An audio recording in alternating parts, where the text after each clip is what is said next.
Good evening, boils and ghouls. Welcome to another Round the Clock Fright segment.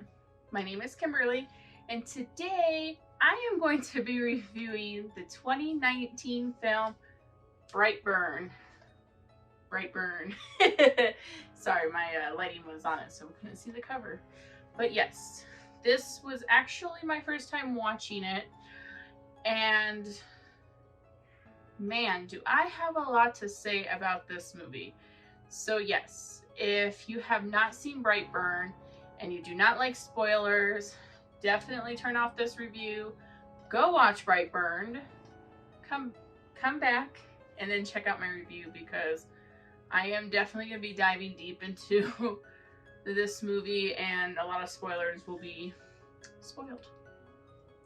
So yes, the 2019 film Brightburn is based around these two married couple who are trying to conceive a child, but they come to realize that they're having a lot of infertility problems where they can't conceive, and they really want to have a child. So that's kind of how the first scene opens up. You have the two couple are trying to make a baby, and a earthquake or a very loud noise erupts into the sky, and it sends the house shaking, and lo and behold, is when everything pretty much starts, well, I wouldn't say starts spiraling downward just yet, but it becomes the main plot of this movie. So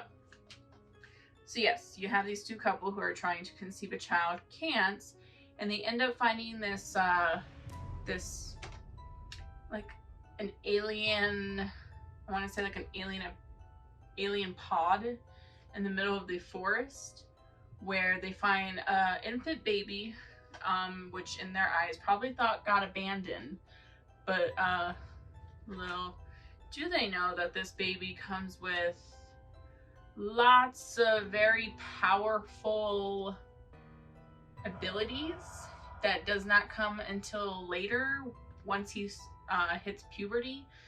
So they're very excited. They get to take this baby home, adopt this baby, and they look at it as a blessing from God that they were able to have this child. And so you kind of get little snippets as this child is growing up, you know, like home video footage of this child growing up as he goes through his infant to his toddler to his childhood, all the way up into present day, which is when he turns 12 and puberty hits, and that's when everything kind of now starts spiraling downwards for this family. So yes, as I said, this boy has I want to say superhero powers. And I'm gonna start by saying that this whole feeling of this movie, and I don't know why, but it kind of gave me Superman vibes, except for if you had Superman who ends up gaining these powers, who then goes very crazy and starts killing everyone, then you got Superman. But it just gave me that Superman vibes, you know, with the pod that comes down from another planet. These two people adopt him, and he grows up and finds out that he has superpowers, except for this one's a deeper twist. The deeper twist is, like I just said, he has superpowers, but he ends up going mentally insane to where he's using these powers for evil, as in killing people and torturing people. It's just, yes, this movie is really, really dark and twisted, and once it happens, it's like bam, you start getting it one after the other, and it's when you realize this film is really dark. My input on this movie, I would say it was a pretty decent movie. It was definitely different. I mean, if you want to get technical, it was different from any horror movie I've seen, where you have a pretty normal boy up until he gets older and he realizes he can do things like powers. He's bullied from kids in school, and he's supposed to be very smart, and he just like a light bulb just flips on him and he just becomes crazy. So it was definitely unique in that aspect where I have not seen a movie done that before. So I would definitely give this movie a very average film. There was some, no, actually I can't think of any parts in this movie that really set me off or turned me off from it. Actually, I'm sorry, there is one. The only thing that really kind of like, I didn't see the point and why they kept this in the movie, but you kind of learn later that this boy develops a crush on this girl in his class, and he later pretty much has the talk with his dad, because his dad finds these magazines underneath his mattress that are like pretty much like Playboy books. So his dad's gonna have this talk with him, and they're out hunting, and he's got this talk with him. But then, like, it, cuts to him saying, "Oh, so I can do this now." So you're thinking that this boy at 12 years old is already sexually active and wants to start now. And it was a little weird for me. I'm gonna just say that right now, because then it cuts to a scene right after that talk where the little girl's in her room. She's trying to go to bed, but her laptop keeps turning on and playing this very slow romantic song, and you're just like, wait a minute, what's gonna happen? Like, I literally, like, I was messaging Josh in the middle of this movie, like, every little scene that was just like, wow. But this was one of them. I thought this movie was going to take that kind of turn, but it doesn't, and I was very thankful for that. Did not want to feel uncomfortable at all. That comes later. But yeah. So the little girl ends up seeing his shadow and his figure, where she knows it's him, but he just his powers. He's super fast, so he was able to disappear before she could actually figured out that it was him. And she calls her mother in there, and of course her mother doesn't find anybody. But then when they go back to school, this little girl is really creeped out by him. Like, she thinks he's a big old creeper that was stalking her in their bedroom. And these group of kids are in a circle playing the trust ball game, where they're like pushing, not hard, but they're just like, I think it's like a technique that the coach was doing for the kids, where it's like, trust your team. So you have the group of kids in a circle, one kid's in the middle, and they're getting pushed around, kind of like learning to trust each other to catch each other. And so it's his turn. He's in the middle, and they're passing him around, and the girl's really creeped out by him. And as he comes her way, she yells, "Ew!" and he falls on his back and hits his head on the ground. And he gets really super mad, of course, because it was like, she just said ew, and let him fall. And so the coach said, that wasn't very nice of you, say sorry. So she has to try to help him up, and when she reaches her hand out, he grabs it and he crushes her hand. So she ends up breaking her hand from his super strength. And of course he ends up getting sent to the office, where both his parents and her parents are in the office screaming at the principal, because the principal's only suspending him for 3 days. And the mother of that little girl is like, no, he should be kicked out, he actually should be locked up in jail. And so yeah.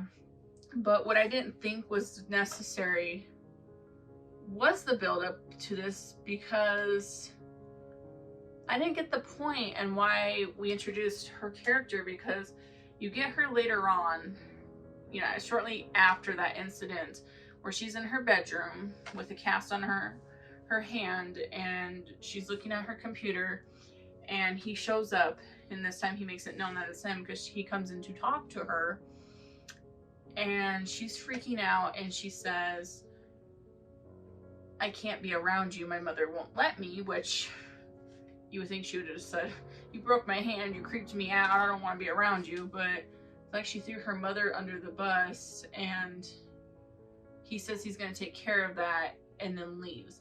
And that's all you see of this character. Like, I mean, I don't know if it was just a throw-in to show that, you know, this boy had a crush, and she pretty much bullied him. Like, she didn't return that affection, and that was like the start of him going crazy, because that was the first thing that happens that kind of sets him off.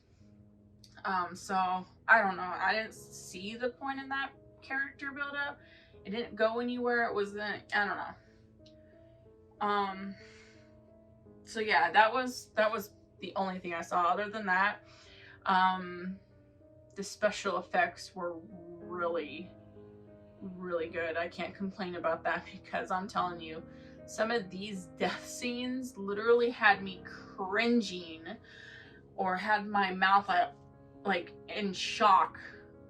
And it did not look fake. It didn't look like they just threw in some, you know, like really, really obvious you know, makeup or blood, like, you know, like ketchup or food coloring. It looked realistic, so I can't complain about that. I will start by saying that some of the death scenes, I won't say there's my favorite death scenes, because none of these death scenes were, I don't know, I mean, I wouldn't say, yeah, none of these death scenes are like, they're very dark. Like, I can tell you right now, there was 2 scenes in this movie that had me either cringing or my mouth open, like I was saying earlier. The first scene I'll start talking about, because it's the scene that comes to my mind. It was after he visited that little girl, and he said he was going to take care of her mother not letting her see him. And kind of saw where that was going. He wants to go and finish off her mother, kill her. And so he goes and visits the mother. She works at a diner. She's a waitress. She's cleaning up and closing up for the night, when it was like like all the windows get frosted, and it's got all these like weird, like, it's got all these symbols all over the window, and she's trying to make them out, but she can't. And she notices the lights in the restaurant start flickering. So of course, what does this daughter do? She looks up at the light bulb, and as it's flickering, he must have did something to the light that it shatters. And as she's looking up, one of the piece of glass from that light bulb goes right into her eyeball. So you literally see it close up, a piece of glass in her eyeball, and she is trying to pull the glass out of her eyeball. Yes, this scene had me cringing. I was literally in my seat like, oh gosh, I can't watch this. It was gross. But she ends up getting the piece of glass out of her eye. And it was interesting, because you kind of had the camera angle now goes from her perspective, like from what she sees. And she can only see out of one eye, and the other eye is like pretty much covered, like it's like a curtain of red. So she can't really see. She's stumbling through this diner trying to figure out what's going on, who's there, and she stumbles into the walk-in freezer, where he pretty much meets her and then kills her. Yeah, it was really dark. So that was one of them. The second one I would have to say would be the death of his dad's best friend, which every time I see this guy, I think of his character he played in the Breaking Bad show. He played actually one of Jesse's best friends, really dorky best friends, but his name was Badger. So I can't, off the top of my head, I can't think of the actor's name. I believe it is. I do not know. Not sure. But yes, really, really, really great actor. from going from this, like, he was like this pothead dork in Breaking Bad to a very serious role, because he was, like I said, his dad's best friend, and you know, he was married, and you know, like, you know, he was almost like a uncle figure to this little boy. But yeah, so what happens to lead up to this is the little boy ends up having to go through his school counselor, which is actually his dad's best friend's wife, who is sitting there talking to him, asking if he had any remorse for what he did to her hand. Of course, he says no, it made him feel, almost in other terms and words, made him feel more superior. And she said, I hope that's not the answer you're going with, because I do have to let the school know, and I have to let the police know tomorrow what your answer is. And of course that made him mad, because now she's gonna go tell him, you know, and you know, go tell them that, you know, there's nothing, no progress, no change. And he said, you know, he ends up coming to their house, having a confrontation, saying, you can't go talk to the police, you can't tell my parents.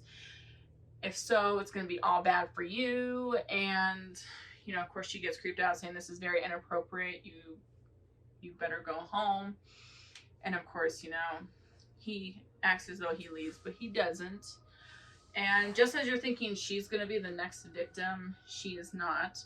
She ends up going to bed. And I think it was right when he was about to kill her is when his dad's best friend comes home.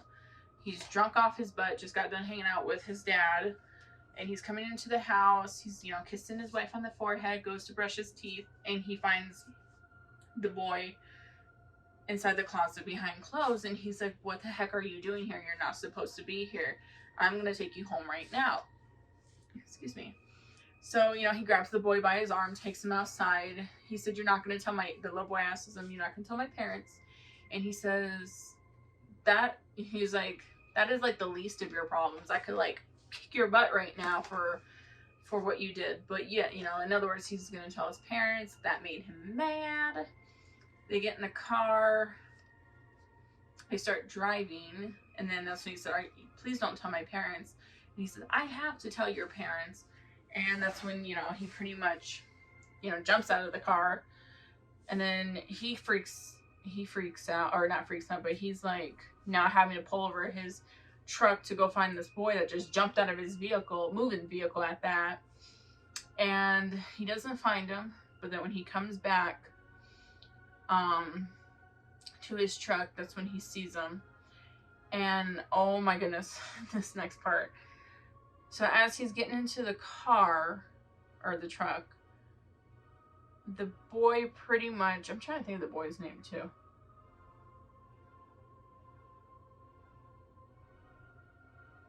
It doesn't say. I can't remember the boy's name. I watched this movie a couple nights ago.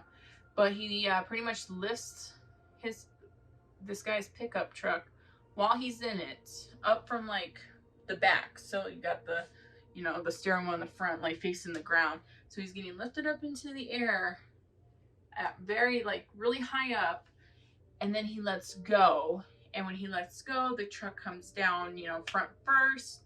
The guy's face smashes into the windshield, and you see this all in details. And when he comes around to open the door, you see that his jaw is dismembered from his face. So he's over there holding his chin up to his face as blood's pouring out. And this kid walks over, dips his finger in his blood just to make one of those. I think he makes another of the sign that you saw earlier on in the diner. And then he moves his hand, and then his jaw just like comes undone, and then he bleeds out and dies. That was the scene that just had me going, what the heck? My mouth, no puns, but my jaw literally dropped. I was like, but yeah, this movie was very dark and twisted. On a rating scale, I would probably give this movie I'd give it a 7. I mean, it's definitely better than some of the horror movies that I've seen. So it's not like completely bad. I don't know. It's just, it's not one of my favorites. I don't know. But yeah, I mean, I definitely, like, if you haven't seen it, I definitely recommend seeing it. So if you want to go in and see a dark, twisted movie, this is the movie for you. But yes, and it was interesting. We had some really good actors in there. Like I said, the dad's best friend I've known from the Breaking Bad series, but you also had Elizabeth Banks in this movie, who, if I remember clearly, she played in quite a few movies. And I looked it up on Wikipedia when I was watching it. That's my habit. If I know somebody from other movies, I have to look them up. So I can't think off the top of my head, but I have seen her in quite a few movies, and this is definitely a step up from that, because a lot of them were non-horror movies. So yeah, so a lot of good actors in here. The acting actually did not disappointed me either. So yeah, so that is my review on the 2019 film Brightburn, who was also directed by James Gunn, who did Guardians of the Galaxy. Ooh, that's exciting. The filmmaker of Guardians of the Galaxy. But yes, if you have not seen Brightburn and you're looking for a dark, twisted movie and a dark turn on a superhero gone bad, check out Brightburn. And yeah, definitely feel free to leave comments below on what you thought of Brightburn if you have saw the movie. I definitely would like to see what other people thought of this movie. And if you have any suggestions, of course, to any other movies you would like for us to review, definitely drop those in the comments below. Subscribe. We do post content weekly if it's not reviews. We have a series that we just started a few weeks ago. Josh is analyzing scary scenes from non-horror movies. So right now he's already got 2 up. He's got the scene from Spider-Man 2, and he's got the scene from The Brave Little Toaster. And I think that's it. I hope you guys have a wonderful evening. Stay spooky. Definitely throw out some recommendations for other movies, because I'm not picky with horror movies. It could be good, it could be bad, it could be average. I will check it out just to say I've seen it, and I will review it because I enjoy talking about horror movies. You guys stay safe. Thank you.